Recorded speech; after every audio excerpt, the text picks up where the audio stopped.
Ya, Partai Demokrat di Senat memvoting untuk berusaha memblok ataupun menolak undang-undang yang diajukan terkait paket stimulus oleh Partai Republik senilai 300 billion dolar.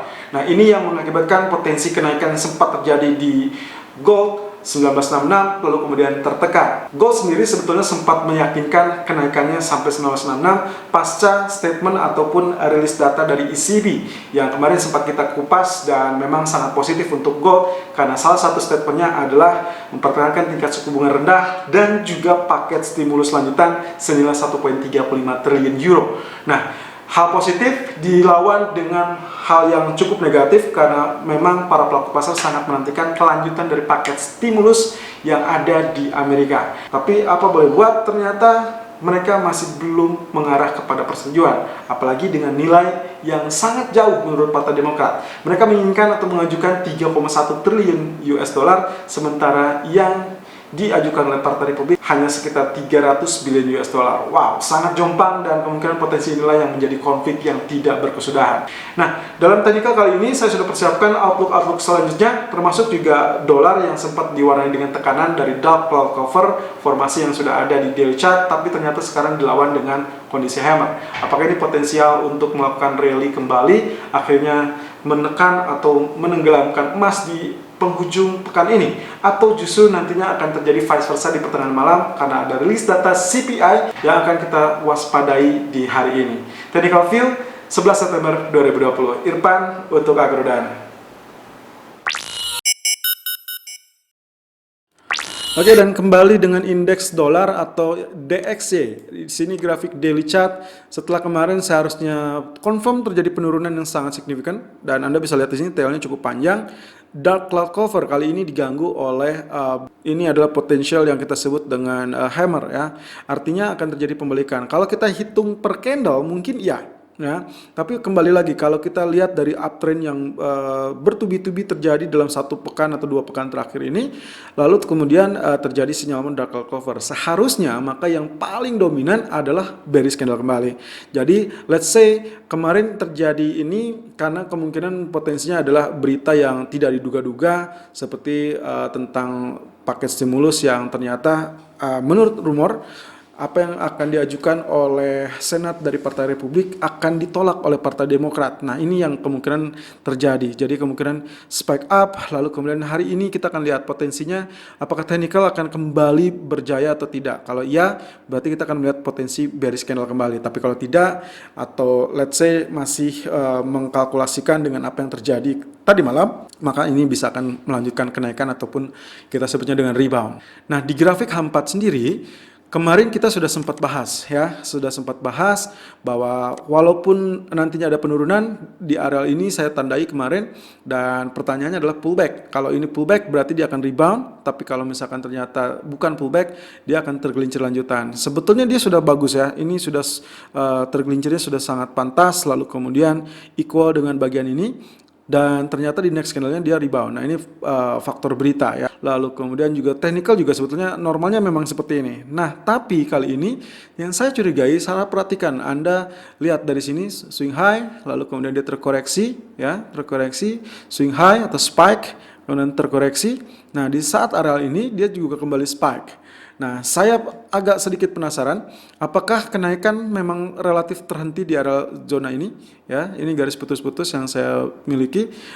Ini sejak kemarin di area 93.40, lalu kemudian ini juga sama ya, tailnya sampai sana. Artinya kalau ini tidak ditembus lagi, berarti confirm ini akan membentuk pola head and shoulder. Artinya ada kemungkinan potensi di pertengahan malam dolar mungkin tergelincir. Ya, kita tinggal menunggu saja data inflasi nanti akan membantu dolar atau justru menekan dolar. Kalau ya, berarti pertengahan malam kita akan melihat potensi rebound kembali terjadi di gold. Walaupun tadi pagi saya sempat men-share kepada Anda semua untuk melakukan sell terlebih dahulu di area 47 ataupun 48 ya, kisaran 48 lebih tepatnya 48.50 ya. Nah, dan kali ini emas sudah berada di 39 which is good. Nah, tinggal kita nantikan nih pertengahan malam apakah dia tergelincir apa tidak. Kalau ya, kita akan siap-siap untuk mengambil strategi switch untuk area buy-nya. Di grafik H1-nya juga polanya yang kemarin sudah berhasil ya. Ini sudah berhasil Jadi waktu dia mengalami penurunan, saya bilang di sini adalah bearish rectangle, targetnya adalah setinggi atau sesuai dengan ketinggian dari apa yang terjadi saat penurunan, itu sudah equal ya. Anda tinggal ukur aja, ini sudah equal ya, ini sudah equal, artinya sudah finish. Nah, lalu kemudian reboundnya ini, nah disinilah agak dilematis ya. Kalau kita bicara tentang apakah polanya sudah terbentuk, ini yang justru membingungkan karena tidak membentuk pola apapun. Tapi let's say grafik H1 karena dia untuk short term, bisa saja kalau saya asumsikan ini adalah areal support kuat ya, zona support kuat, berarti dia akan rejection, berarti dia akan kembali retest ke areal resisten. Resisten terdekat 93.43, tapi juga menurut saya ini yang akan sangat layak diuji ya. Kalau dia sampai menguji areal ini dan ternyata rejection, maka dia akan kembali mengalami penurunan, dan disitulah saatnya Anda melakukan switch posisi untuk gold yang tadinya sell di pagi hari, di pertengahan malam mungkin saja kita akan mengincar areal buy. Technical View Gold 11 September 2020 per jam 10:21 menit waktu Indonesia bagian Barat. High 1949.10 dan low 1937.00. Running price berada di 1940.50. Oke, kembali dengan terjebak dalam symmetrical triangle.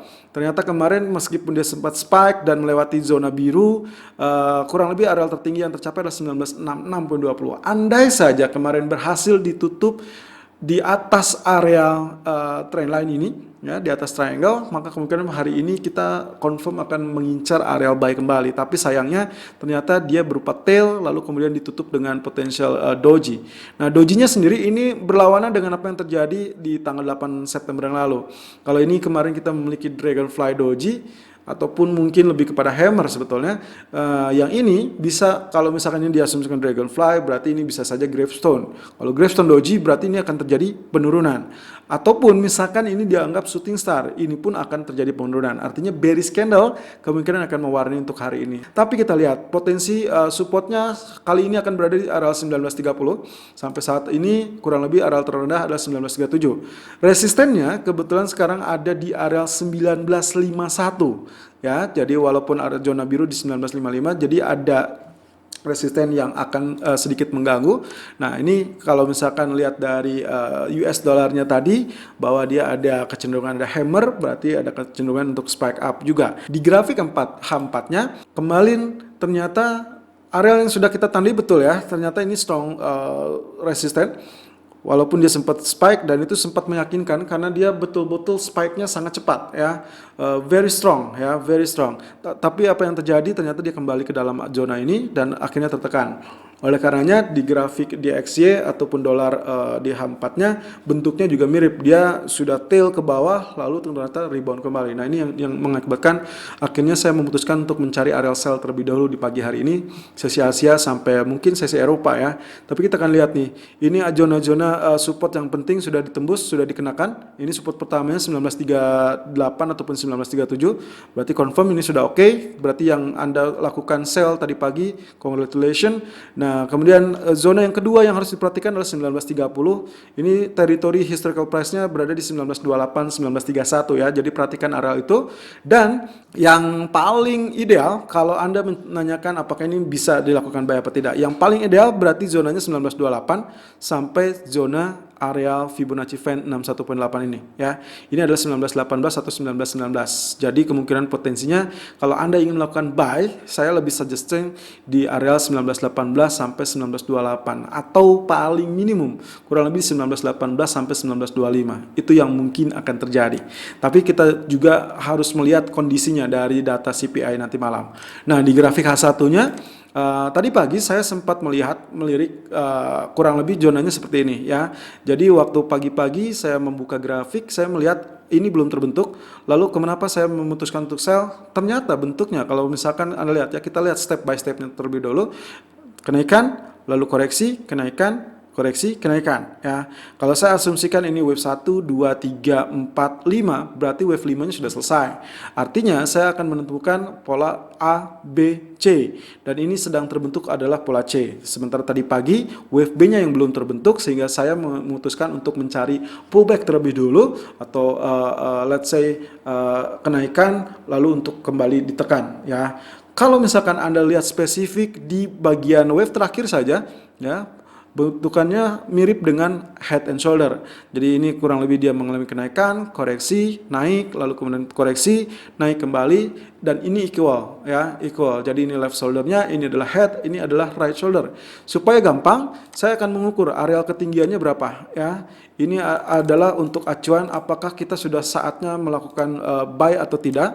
Anda juga bisa melakukan hal seperti ini. Ya, ini adalah kedalaman atau ketinggiannya dari bagian head. Berarti saya tinggal tarik areal yang sama. Di sini saya mendapatkan zonanya kurang lebih akan berada di kisaran ya 19.00. Ini hampir mirip dengan apa yang terjadi beberapa waktu yang lalu, 2 hari yang lalu, terutama dengan areal terendah 19.19. So, kalau misalkan Anda pertimbangkan karena Anda ingin melakukan buy sesuai dengan medium term, akan sangat berguna, akan sangat worth it kalau Anda menanti zona ini ya. Kurang lebih kalau saya tandai berarti di kisaran 1921 ataupun 1919 atau let's say tergelincirnya maksimum di area 1917. Jadi ini zona buy Anda. Untuk sementara waktu areal sell ini masih sangat layak karena dia baru saja menembus areal ini adalah areal neckline-nya ya. Jadi 1942 dia adalah areal neckline-nya. Ingat bahwa pullback mendekati neckline itu masih bisa untuk preferable untuk areal sell. Nah, 50% seperti biasa saya ukur areal target 50%-nya terlebih dulu. Nah, kita mendapati areal 50%-nya akan berada di 1930. Jadi preferable kalau Anda menantikan areal buy-nya, Anda bisa lakukan di area 1930 atau yang paling ideal sama sekali di area 1918 ataupun 1924. Itu yang paling ideal. Tapi untuk pagi ini masih Anda berkesempatan untuk melakukan sell on rally atau sell on pullback di area kisaran 1948 ataupun 1950 secara idealnya, karena dengan asumsi yang tadi saya sebutkan bahwa ini adalah areal right shoulder ya. Kurang lebih dengan target pertama 1942 dan target kedua adalah 1935.80. Jadi target kedua sudah hampir kena. Kita tinggal nantikan. Nah, untuk Anda yang tertinggal, Anda tinggal simak dengan areal neckline-nya di 1942, berarti areal sell Anda yang terbaru adalah Anda bisa manfaatkan di kisaran-kisaran 1941, 1943 ya, karena kemungkinan potensinya kalau kita asumsikan ini pullback itu adalah cukup relatif aman, low risk. Lalu kemudian nanti targetnya kurang lebih Anda bisa sesuaikan kurang lebih yang paling dekat adalah 1937 dan target keduanya bisa di area 1933. Ya, stop loss tentunya harus tetap dipasang. Kalau misalkan Anda melakukan sell di bawah ini, berarti stop loss-nya harus agak relatif ketat, kurang lebih di kisaran 1951 ataupun 1953. Selalu gunakan stop loss dan risk management sesuai dengan equity dan strategi trading Anda. Irfan untuk Agrodana.